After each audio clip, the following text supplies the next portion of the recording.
तो चलिए, तमाम बड़ी खबरें तो हम आप तक पहुंचा ही रहे हैं और जैसे हम लगातार बता रहे हैं कि न्यूज नेशन पर आज दिग्गजों को आप लगातार लाइव देखेंगे और परिणाम आने के पहले जो उनके रिएक्शंस हैं, वो एग्जिट पोल जिस तरह से आए, एग्जिट पोल के बाद में ईवीएम पर सवाल उठाने को लेकर लगातार रिएक्शंस भी सामने आ रहे हैं, उन पर भी बात करेंगे।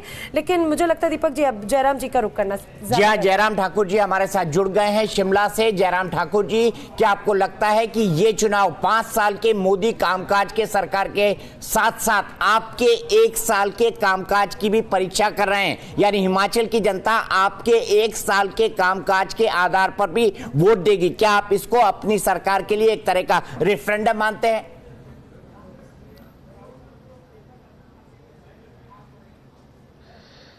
स्वाभाविक रूप से ये दोनों विषय हैं। चुनाव देश का है, लोकसभा का चुनाव है। मोदी जी के नेतृत्व में 5 साल सरकार के बहुत बेहतरीन गुजरे हैं, उस पर लोग मत कर ही रहे हैं, उस पर लोगों का मत होगा ही।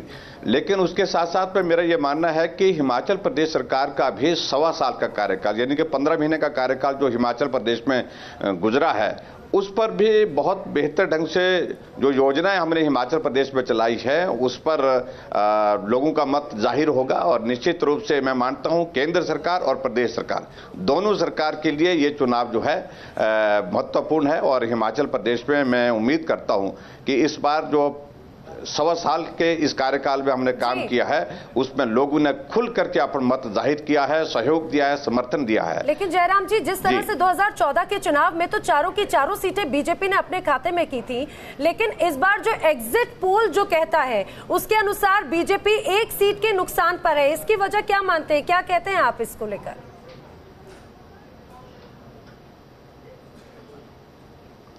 नहीं, मैं समझता हूं कि पता नहीं ये कौन से एग्जिट पोल का आप जिक्र कर रहे हैं कि एक आधा कहीं जिक्र आया इस तरह से। मैं ये कह रहा हूं कि इस बार हम चारों सीटें तो निश्चित रूप से जीत ही रहे हैं, लेकिन अब की बार जीत का अंतर और ज्यादा बढ़ेगा।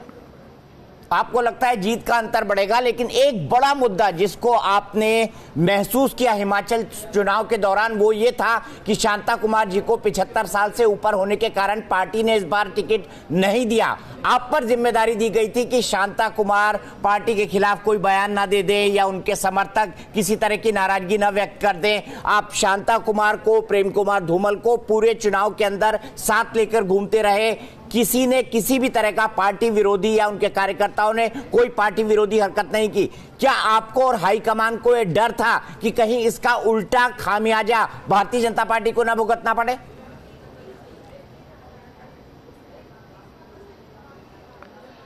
नहीं, देखिए, मुझे लगता है कि इस बात को लेकर के थोड़ा ये कंफ्यूजन है। शांता कुमार जी ने पहले ही स्पष्ट कहा था कि बहुत सारे चुनाव लड़े, जीते, हारे, लेकिन जीतने का भी आनंद लिया, हारने का भी अनुभव लिया। और ऐसे में अब की बार मैं चुनाव नहीं लड़ूंगा और चुनाव लड़वाने का काम करूंगा। और पार्टी हाईकमान के सामने, हम सबके सामने उन्होंने अपना ये विषय रखा और जिसको पार्टी ने सहजता से लिया। और मुझे इस बात की खुशी है कि शांता कुमार जी ने पूरे लोकसभा के चुनाव में हिमाचल प्रदेश में पार्टी की जीत के लिए हर संभव प्रयत्न जो कर सकते थे, ऐसा लग रहा था कि वो खुद जैसे चुनाव लड़ते हैं उस तरह से काम कर रहे थे। और निश्चित रूप से उनके चुनाव से जो है चुनाव लड़ाने की जो भूमिका वो महत्वपूर्ण रही और उसमें भाजपा को बहुत बड़ा लाभ हुआ है। धूमल और शांता कुमार के बिना भारतीय जनता पार्टी की हिमाचल की राजनीति की कल्पना नहीं की जा सकती। जयराम ठाकुर जी, ये आप भी जानते हैं। इन दोनों के आभा मंडल से बाहर निकलकर सरकार चलाना आपके लिए पिछले 15 महीने में कैसा अनुभव रहा?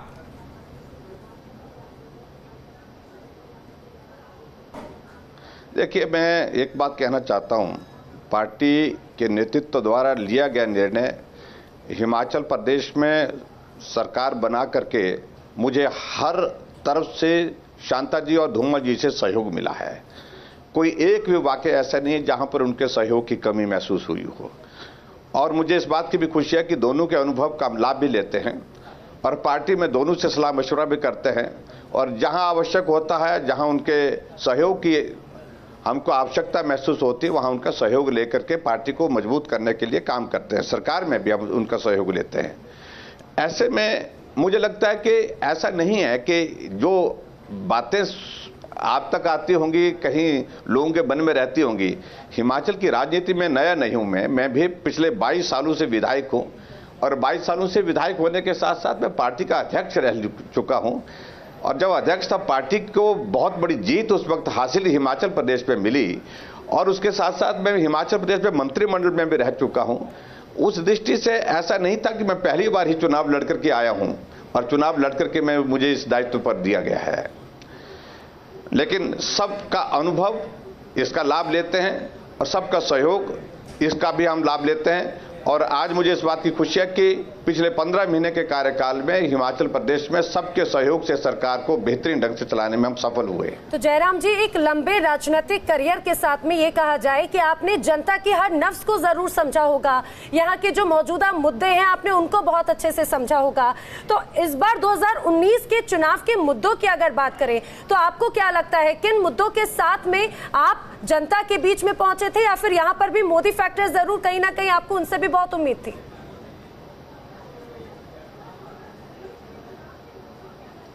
देखिए, सबसे बड़ी बात है कि मैंने पूरे हिमाचल प्रदेश में 1 साल के छोटे से कार्यकाल में सारे विधानसभा क्षेत्र का दौरा किया और लोगों के बीच में जाकर के लोगों को सुना और लोगों को समझा। उनकी समस्याओं के समाधान के लिए जो संभव कर सकता था मैं करने की कोशिश की। और ये भी मैं कहना चाहता हूं कि हिमाचल जैसे छोटे से प्रदेश में मैंने अभी चुनाव अभियान शुरू जब हुआ आचार संहिता के बाद, कोई भी विधानसभा क्षेत्र नहीं छोड़ा जहां मैं नहीं गया। और पूरे हिमाचल प्रदेश में और हिमाचल से बाहर लगभग 106 सभाएं हमने की है, जो आज तक का एक रिकॉर्ड है। और उसके साथ साथ में जहां मुद्दों की अगर बात कहें, हिमाचल प्रदेश में जो सरकार के हमारे निर्णय पिछले 1 साल के कार्यकाल में रहे हैं, वो लोगों ने जो है बहुत सहजता से स्वीकारे हैं। लोगों के दिल दिमाग में वो जो है वो मुद्दे जो है वो उतरे हैं। और स्वाभाविक रूप से केंद्र सरकार में मोदी जी का एक नेतृत्व और मोदी जी के 5 साल का कार्यकाल, ये भी बहुत बड़ा मुद्दा चुनाव का था। केंद्र सरकार की उपलब्धियां, मोदी जी का मजबूत नेतृत्व, स्वाभाविक रूप से लोकसभा के चुनाव में यह मुद्दा था ही था। और उसके साथ साथ में हिमाचल प्रदेश में स्वच्छ छवि के साथ सरकार का संचालन करना और सरकार के खिलाफ एक भी मुद्दा नहीं, 15 महीने के कार्यकाल में जिस मुद्दे को लेकर के कांग्रेस के लोग, विपक्ष के लोग कुछ कह सके, तो ये सारी बातें मुझे लगता है कि हिमाचल प्रदेश में लोगों के मन में घर कर गई थी और उसका लाभ निश्चित रूप से हमको हो रहा है। जयराम ठाकुर जी, जो सबसे बड़ा सवाल है वो मंडी सीट को लेकर है। सुखराम जी के बेटे अनिल शर्मा आपकी कैबिनेट के अंदर मंत्री हैं, मंडी आपका खुद का क्षेत्र है और मंडी से ही सुखराम जी ने अपने पोते को चुनाव में कांग्रेस के टिकट से खड़ा कर दिया है। क्या आपकी अनिल शर्मा जी से या उनके परिवार में किसी से बात हुई कि भाई बीजेपी छोड़ के आखिरकार मंडी से अपने पोते को टिकट क्यों दिलवा दिया? अनिल शर्मा जी का क्या मत था इस बारे में कि आखिरकार बीजेपी से छोड़कर वो कांग्रेस में उनके परिवार का दूसरा व्यक्ति कैसे चला गया?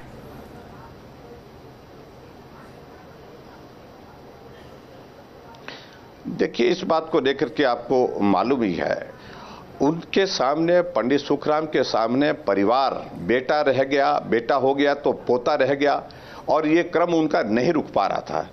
ऐसी परिस्थिति में हमने निर्णय किया, पार्टी ने निर्णय किया कि उनके परिवार में अब टिकट नहीं दिया जा सकता है उनके पोते को। ऐसी परिस्थिति में अनिल शर्मा थोड़ा नाराज होकर के बैठ गए और वो भाजपा के, टेक्निकली तो भाजपा के सदस्य हैं, और ऐसी परिस्थिति में मैं मानता हूं कि उनके सामने परिवार का विषय था, हमारे सामने समाज का, प्रदेश का, देश का विषय है।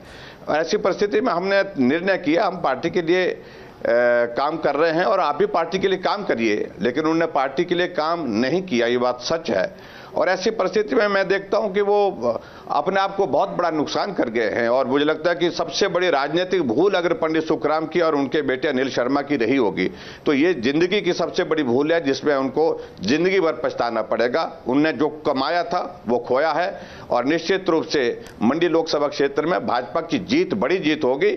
और जहां अनिल शर्मा भी विधायक है, उस सीट पर भी भारतीय जनता पार्टी की बहुत बड़ी बढ़त होगी। अनिल शर्मा को कैबिनेट से निकालेंगे आप?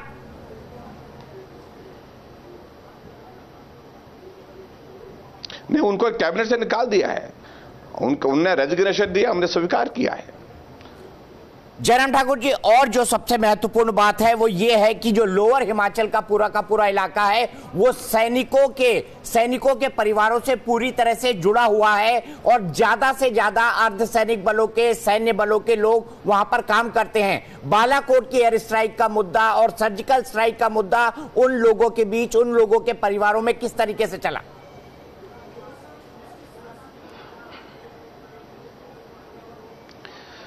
देखिए दीपक जी, ये बात सच है कि इस बार के चुनाव के मुद्दे में सबसे बड़ा मुद्दा यही मुद्दा पूरे देश भर में है और हिमाचल प्रदेश में, क्योंकि यहाँ वहाँ जिस क्षेत्र की आप बात कर रहे हैं उस क्षेत्र में सेना में कार्यरत बहुत सारे सैनिक हैं और सेना से रिटायर्ड सैनिक की संख्या भी बहुत ज़्यादा है। और ऐसे परिस्थिति में इसको मुद्दा बनाने की हमको आवश्यकता ही महसूस नहीं हुई। वो मुद्दा अपने आप में इतना बड़ा मुद्दा वहाँ था। लोग अपने आप इस बात को कहते थे कि आज़ादी के बाद भारत को एक मजबूत नेतृत्व आज मिला है और जिसकी भारत को बहुत वर्षों से तलाश थी, इंतजार था और वो तलाश और इंतजार पूरा हुआ है। और पाकिस्तान को जिस भाषा में जवाब देने की जरूरत थी उस भाषा में मोदी जी ने जवाब दिया है। इसलिए सारी बातें एक तरफ, काम की बातें, विकास की बातें, वो सारी चीजें एक तरफ, लेकिन प्रमुख रूप से भारत को सम्मान दिलाया, भारत को स्वाभिमान ऊंचा किया और ऐसी परिस्थिति में भारत पूरे दुनिया में ताकतवर देश के रूप में उभर करके आया।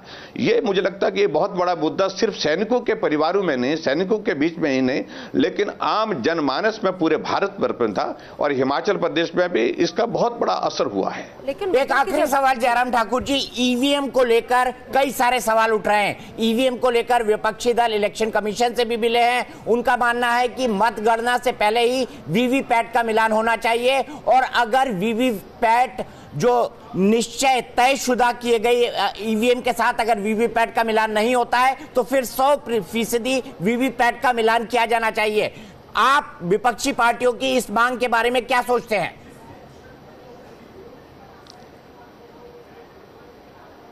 देखिए, ये मांग हमको मालूम था, ये पहले से ही होने वाला था। कारण ये था कि जैसे ही एग्जिट पोल का जो है वो रुझान जिस प्रकार से सामने आए तो बौखलाहट थी और कुछ कहने को रह नहीं गया। आप इनसे ही पूछे कि राजस्थान में भी चुनाव हुआ, मध्य प्रदेश में चुनाव हुआ कुछ महीने पहले, छत्तीसगढ़ में चुनाव हुआ जहां इनकी सरकार है, वहां भी इसी ईवीएम का इस्तेमाल हुआ था। वहां के बारे में अलग तरह का नजरिया क्यों? और यहां के बारे में जब लोकसभा में उनको लग रहा कि हार निश्चित है, जिसको कोई ताकत दुनिया की रोक नहीं सकती, ऐसी परिस्थिति में लोगों का ध्यान बांटने के लिए ये प्रयत्न है, ये प्रयास है। मुझे लगता है कि रुझान जिस प्रकार के एग्जिट पोल से आए हैं उसका परिणाम देखते हुए इनको लग रहा है कि बहुत बुरी तरह से हार हो रही है विपक्ष की, और विपक्ष की हार के साथ साथ में ये बौखलाहट में भरे हुए इनके जो है बातें हैं। ये आखिरी सवाल आपसे जानना चाहूंगा जयराम ठाकुर जी, वक्त मेरे पास कम है। अनिल शर्मा जी अभी भी भारतीय जनता पार्टी के विधायक हैं, क्या भारतीय जनता पार्टी उनके खिलाफ अनुशासनात्मक कार्रवाई करेगी? आप इसकी अनुशंसा करेंगे?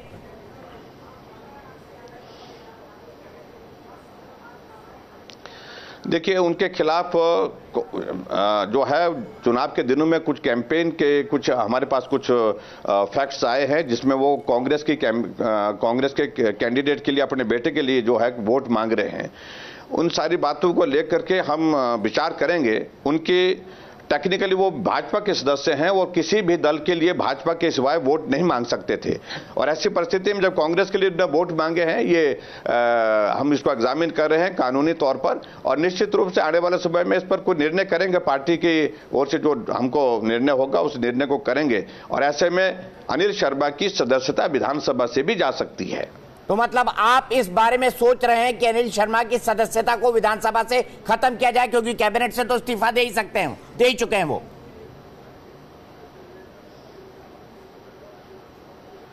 ना, इस्तीफा दे चुके हैं, हमने स्वीकार कर लिया है और उनको मौलिक आधार पर जो है कैबिनेट में रहने का कोई औचित्य भी नहीं बनता था, क्योंकि वो पार्टी के विरोध में काम कर रहे थे। और ऐसी परिस्थिति में अगर वो इस्तीफा नहीं भी देते तो भी उनका हम बर्खास्त करते।